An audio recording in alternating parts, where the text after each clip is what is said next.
নমস্কার, জয় শ্রী গণেশ। স্বাগতম আপনাদের প্রত্যেককে আজকের বিশেষ পর্বের অনুষ্ঠান। আজকে মূলত আমরা যে রাশিটিকে নিয়ে আলোচনা করছি সেটি কর্কট। কর্কট রাশির ম্যারেজ লাইফ, বিবাহিত জীবন, বৈবাহিক জীবন। দেখুন, কর্কট হচ্ছে জলতত্ত্বের রাশি।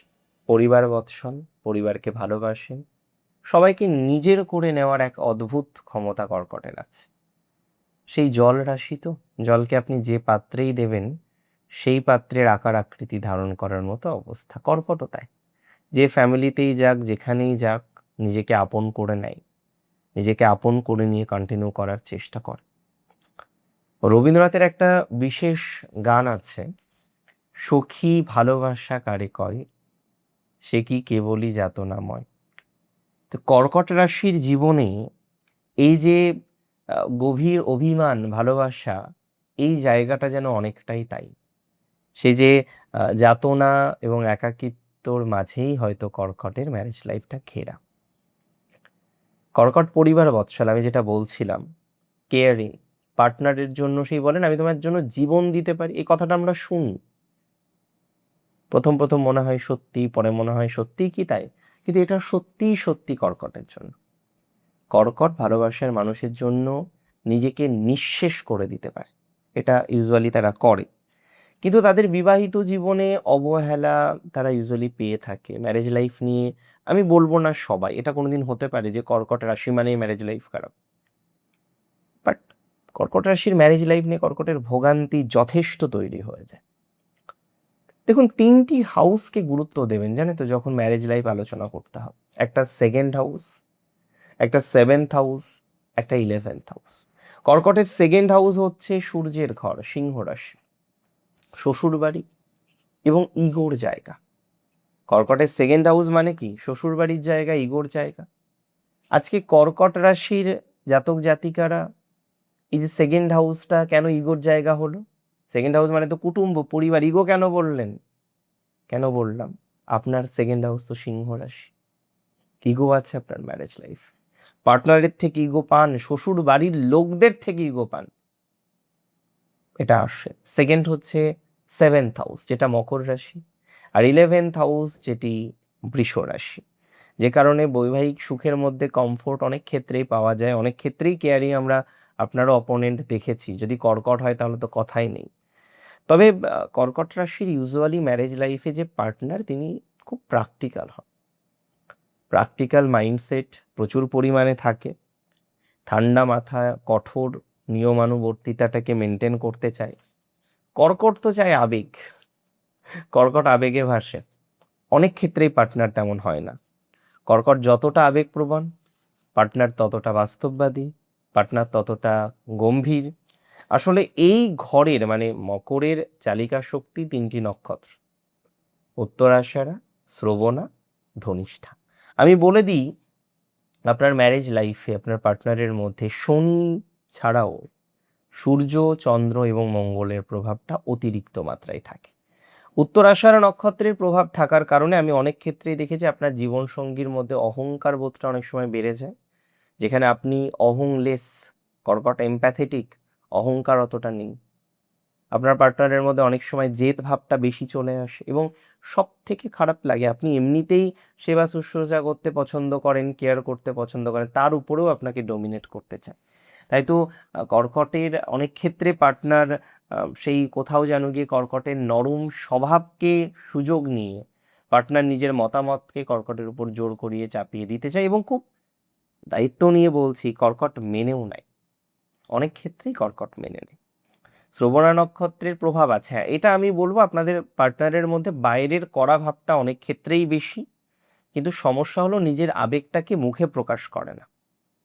সমস্যা হচ্ছে আপনি যেমন আবেগটাকে প্রকাশ করতে পারেন, আপনার পার্টনার অনেক ক্ষেত্রেই তার আবেগটাকে প্রকাশ করতে পারে না, যে কারণে একটা মিসকমিউনিকেশন তৈরি হয়ে যায়।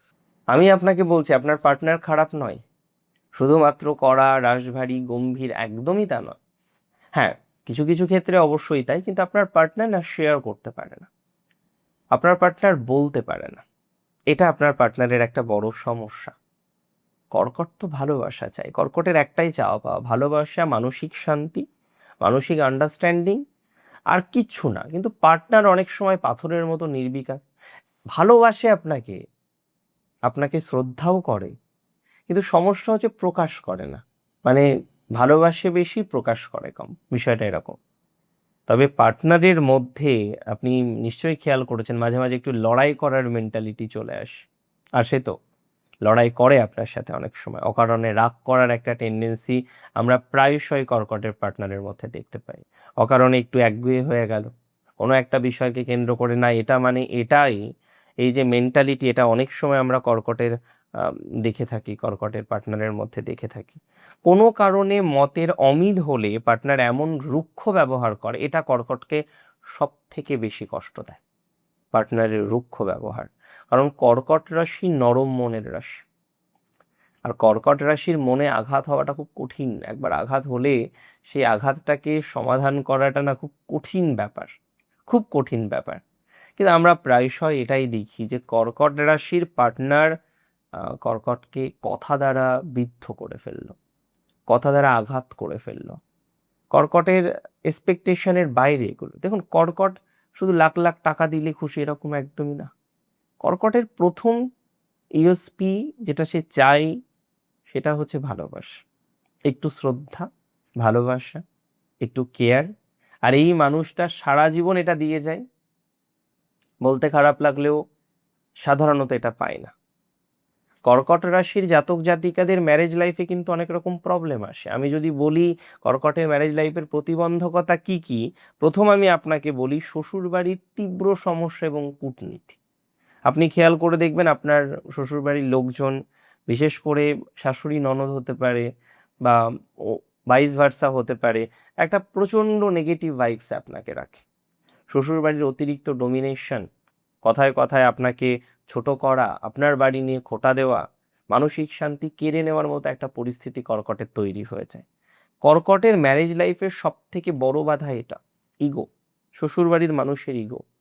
আপনি কেন সারাদিন সারা জীবন ধরে একই জিনিস সহ্য করবেন? এটাও তো একটা ইনজাস্টিস হচ্ছে কর্কটের সাথে।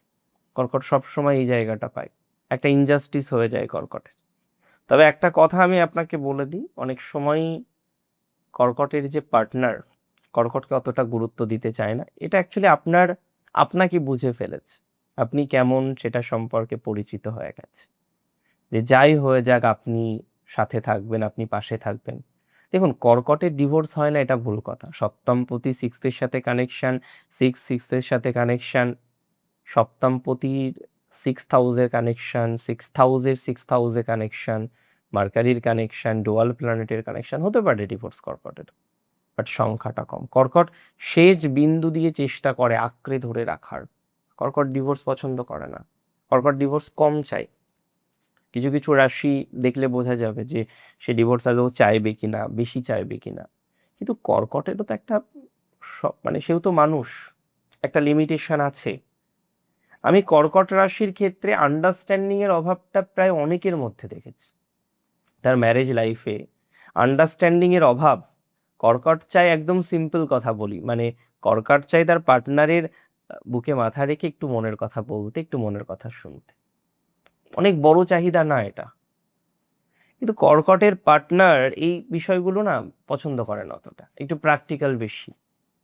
অনেক কর্কটকে এই একটা কারণেই ভুগতে হয়। এটা আমি বললাম না কিন্তু আপনার পার্টনার অসৎ, একবারও বলিনি, কারণ ইউজুয়ালি অসৎ হয় না। কিন্তু ওই যে বললাম, মিসআন্ডারস্ট্যান্ডিং, ভুল বোঝাবুঝি এবং আপনার আবেগকে গুরুত্ব না দেওয়া, একেবারে গুরুত্ব না দেওয়া। আপনি যে ধরনের, সে একটু অন্য ধরনের, তাই তো একই ছাদের নিচে থেকেও ওই মন পুরোপুরি পেলাম না, একই ছাদের নিচে থেকেও একটা ডিস্ট্যান্স, এটা কর্কটের রাশির অনেক ক্ষেত্রে চলে আসে। যতক্ষণ অ্যাডজাস্ট কর্কট করে সেটা কর্কটের থাকে। এবং আরেকটা বিষয় আমি দেখেছি, আহ, এটা বলি আপনাদের, সবই যখন বলছি, অবহেলা পেতে পেতে পেতে পেতে কর্কট নিজেকে গুটিয়ে নেয়। অনেক ক্ষেত্রে কর্কট অবহেলা পেতে পেতে রেগুলার অবহেলা পাচ্ছে, রেগুলার কষ্ট পাচ্ছে, একটা তো লিমিটেশন থাকবে। এই রেগুলার অবহেলা পেতে পেতে পেতে পেতে কর্কট নিজেকে একসময় গুটিয়ে নেয় এবং অনবরত ডোমিনেশন পেতে পেতে কর্কট রাশি আম, মানে বিষয়টা না ছেড়ে দেয়, যা হবে হবে, দেখা যাবে। দিনের পর দিন অনেক সময় কথা বলা বন্ধ থাকে বা সেইভাবে কথা হয় না, জাস্ট নর্মাল কাজের কথা ছাড়া। দেখুন, বর্তমান জগৎটা না স্বার্থ, ইগো অনেক বেশি, অনেকের মধ্যেই বেশি, ব্যস্ততম একটা জগৎ। সেই জায়গায় কর্কট রাশির এই নরম অনুভূতিগুলো চরম অবহেলার শিকার হচ্ছে। রবীন্দ্রনাথের সেই লাইনের মতো সম্পর্কটা যেন যাতনাময় হয়ে উঠছে, সেটা যেন না হয়। আমার কর্কটের পার্টনারদের কাছে একটাই অনুরোধ, আপনার পার্টনারদের একটু নমনীয় হওয়াটা দরকার। শুধু কর্কট রাশির নিজের ইমোশনের উপর কন্ট্রোল আনতে হবে। কিছু কিছু ক্ষেত্রে পুরোটা ছেড়ে না দিলেও কিছুটা ছেড়ে দিতে হবে। আজকের আলোচনাটি আপনার জীবনের সাথে কতটা মিলল আমাকে বলুন তো? কতটা ম্যাচ পেলেন আপনি? আদতেও ম্যাচ পেয়েছেন তো? আমাকে জানাতে ভুলবেন না, কমেন্টে জানাবেন। ভালো থাকুন আপনারা প্রত্যেকেই, সুস্থ থাকুন, শ্রী গণেশের চরণে থাকুন এবং কোনো রকম সংকট ছাড়া চলুন বলে উঠি, জয় শ্রী গণেশ।